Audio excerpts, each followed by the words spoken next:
everyone, these are the materials that can be bent. Paper, ruler, rubber hose, and finally, plastic. And these are the materials that can be pressed.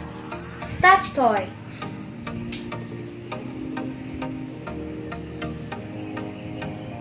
pillow,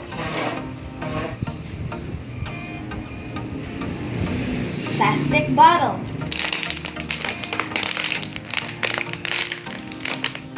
then cotton.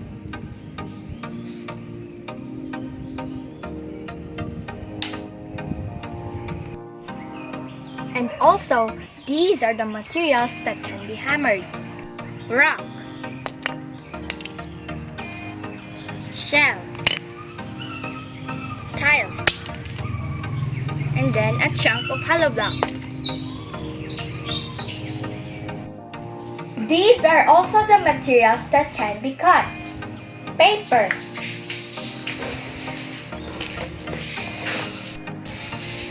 rubber hose,